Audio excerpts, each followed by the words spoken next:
Realmente precisam resolver isso aí, viu? Não, Belo Horizonte Precisa mudar. Precisa mudar mesmo. Rodinei, você é professor também, né? Sim, sou professor de Direito Constitucional e Eleitoral. E qual que é a sua relação com a educação? A minha relação com a educação, ela é na sala de aula.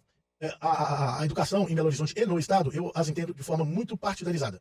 Então, assim, você tem uma predominância de determinados partidos, notadamente os partidos de esquerda, e não vai nenhuma crítica aqui, mas há uma ideia de educação para o setor público que já está consolidada nessa política de educação do município e do Estado. Então, quando você chega com ideias que vêm da iniciativa privada para a educação pública, você é prontamente rechaçado. Então, você tem uma dificuldade muito grande. Então, eu atuo mais na educação, na área privada. Porque lá que eu sou professor e lá que eu convivo com a realidade dos meus alunos e das instituições de ensino. A política educacional, ela está caminhando para ser mais profissionalizante, isso é muito bom. Isso é um legado do governo até do ex-presidente Michel Temer, que recebe todas as nossas críticas, muitas, mas esse legado ele deixou de caminhar. Porque o modelo de educação no Brasil é um negócio de doido. Você imagina, você tem um aluno do nono ano, que é reprovado em geografia. Ele tem que voltar para o nono ano e fazer todas as matérias para poder passar em geografia. Então, assim, no ensino privado, no ensino superior, o que a gente tem? O aluno, por exemplo, tem dificuldade com a disciplina do direito constitucional. Foi reprovado no constitucional, com o professor X, com o professor João. Segue o curso, repete a disciplina. Repete a disciplina. Se ele for reprovado novamente, ele pode fazer apenas as provas, com outro professor, porque ele não precisa frequentar mais as aulas, provas, trabalhos, etc. Sim, apenas as verificações avaliativas. Ele vai fazer essas verificações avaliativas e ele alcançando a nota, ele vai ser aprovado. Ou, se não alcançar, tudo bem, reprovado. Mas ele pode ser aprovado sem frequentar as aulas. Por quê? Porque ele já frequentou 2 semestres de uma disciplina que tinha que ter um semestre só. E se ele tem algum problema ali com o professor? Sim. Então, e se ele tem algum problema com aquele dia de aula? Porque o ser humano, aliás, eu lembro muito daquela teoria do sistema do Niklas Luhmann, onde ele fala o seguinte: nós somos um ser complexo e que dialoga o tempo todo. Então você é apresentador de podcast, pai de família, filho, irmão. Olha pra você, quando você consegue divorciar uma pessoa da outra, não consegue. Você é todas essas coisas.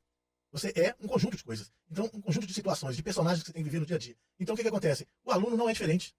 Tem aluno que prefere, por exemplo, uma questão aberta, porque ele vai dissertar ali sobre o que ele tem de conhecimento. Outro prefere uma questão de múltipla escolha, outro prefere prova oral. Cada um é uno. Então, o modelo de educação que é colocado no Brasil precisa ser revisitado. O Temer tentou fazer isso. Você acha que hoje existe um retrocesso na educação? Não acho que existe um retrocesso, eu acho que existe uma estagnação. Nós estamos parados aí há 40, 50 anos com o mesmo modelo. A política atrapalha a educação? A política ajuda na educação, mas a política partidária, ela atrapalha. Atrapalha. Eu sempre defendi a despartidarização da educação, porque a educação no Brasil ela é partidarizada. E isso é muito ruim para a educação do nosso país. Haja vista a grande discussão que se trava de temas que são discutidos dentro das escolas aí, né? Temas relacionados à sexualidade, né? Outros temas relacionados, por exemplo, à questão das camadas sociais. Tudo isso tem que ser revisitado. O aluno é uno, ele não é... Não precisa ter uma regra geral. Como é que você vê isso, Claudinei? Essa questão da sexualidade hoje dentro das escolas? Eu acho que é o seguinte... A família já tem um problema para poder passar essa situação pro filho, né? Você vê que o pai não gosta muito de conversar com a filha, ele conversa com o filho, e a mãe conversa com a filha. Isso. Não é isso? Ainda tem disso. Tem disso ainda. Tem disso. Mas a escola, é papel da escola tratar desse assunto de sexualidade como um ponto de vista de gênero, essas coisas? Essa questão que é a polêmica que frequenta hoje a nossa temática mais atual. A escola está para ajudar, auxiliar na educação. Porque a educação é o papel da família. Sim. Mas a escola está ali para ajudar até na educação formal. Precisa-se ter educação formal para poder a pessoa ir alcançar os títulos que ela precisa para poder até ingressar no mercado de trabalho. Né? A questão da sexualidade, por exemplo, é uma questão que tem que ser abordada pela escola, no meu sentido, que tem que ser abordada pela escola de forma respeitosa. Respeitosa, não formação de caráter. Você não vai formar caráter de aluno dentro da sala de aula. Né? É um equívoco acreditar nisso. Então a questão do respeito, da questão da sexualidade, do gênero, de como a pessoa se enxerga e se entende, a questão do respeito apenas. Qualquer avanço para além disso, qualquer avanço para além disso é intervenção. Intervenção externa, né? Fora da orientação familiar. Então, eu entendo que a escola tem que tomar muito cuidado com isso, e eu acho que esse cuidado não tem sido observado. Sim. Você acha que precisa passar por uma reciclagem dos professores? Sempre. Nós somos professores o tempo todo. Né? Eu sou do tempo, por exemplo, que direito constitucional era um direito de segunda linha. Por quê? Porque o direito era codificado. Então você falava assim, João contraiu um empréstimo de 10 milhões no Banco X para poder custear o plantio da sua lavoura. Deu a terra com garantia.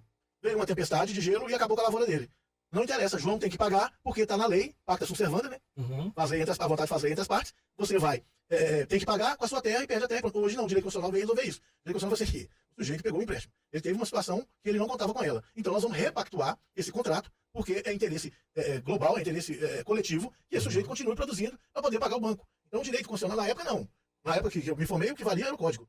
Né? Sim, O que valia o código. Hoje não, o direito constitucional ele estabelece princípios que vão para além da lei, extra-leges. Então, assim, os princípios constitucionais hoje orientam o direito de forma até a contrariar a lei em determinados... Lógico que tem que ter fundamentação, você tem que ter uma base jurídica, né, sob pena de estar cometendo uma grande ilegalidade. Mas o tempo passa e as coisas vão mudando, vão alterando. execução em praça pública nós tivemos até século XIV, século XV, e hoje não se admite isso mais. Então, assim, todas as profissões, em todos os momentos, elas têm que ser atualizadas, recicladas e preparadas para poder encarar o para frente, que o para trás já ficou. O para trás já ficou. E engraçado que você falou uma situação aqui que parece que o professor de direito, principalmente na área constitucional, ele decora muito essa questão do plantio gelo, que na minha faculdade também escutei isso. Você é formado aonde? Eu formei na FEAD. FEAD, então, é um direito, mas lá é direito moderno. O direito constitucional hoje, ele é um direito internacionalizado. Então, assim, as democracias modernas, elas exigem direitos, um arcabouço constitucional mais forte. Né? Nós gostamos de citar muito, exemplo de direito comparado, a Constituição norte-americana. A nossa Constituição também é boa. O nosso Código de Defesa do Consumidor, ele é elogiado no mundo inteiro. Nosso Código é um arcabouço completo. Olha pra você ver, não é uma lei civil, estrito senso. O Código do Consumidor brasileiro, ele tem matéria, você vai concordar comigo. Ele tem matéria de direito do consumidor, direito administrativo, direito penal, direito civil, direito processual civil. Tudo no mesmo código. Se o comerciante, o fabricante cometer esse crime, a pena é essa. Se ele cometer esse ilícito administrativo, a sanção é essa. Qual que é o procedimento? Tá lá, tá tudo lá. Então, assim, nós temos o nosso direito no Brasil, nosso direito moderno, reconhecido no mundo inteiro. O Código de Defesa do Consumidor é um deles. A nossa Constituição, em que pese todo o trabalho que boa parte da classe política trabalhou para destruir, ainda temos uma boa Constituição. Uma Constituição moderna. É lógico que ela não contempla todas as situações, né? Mesmo porque o direito vem a reboque dos fatos e não ao contrário. Então, primeiro você tem uma situação jurídica de fato, e depois você tem o direito vindo tutelando em seguida. Então, se amanhã começarem a lotear a lua, qual o direito que rege essa regra? A questão dos fetos anencefálicos, que o Supremo Tribunal Federal teve que apreciar. Não tinha legislação que tratava disso. E o STF teve que se posicionar. Então, assim, nós temos muitas coisas no Brasil boas que nós brasileiros precisamos reconhecer. O nosso direito é um direito bom. O problema é a operação desse direito é que te permite, por exemplo, colocar um estuprador na cadeia de manhã e retirá-lo à tarde. Essa aplicação do direito no Brasil, ela padece aí de alguns...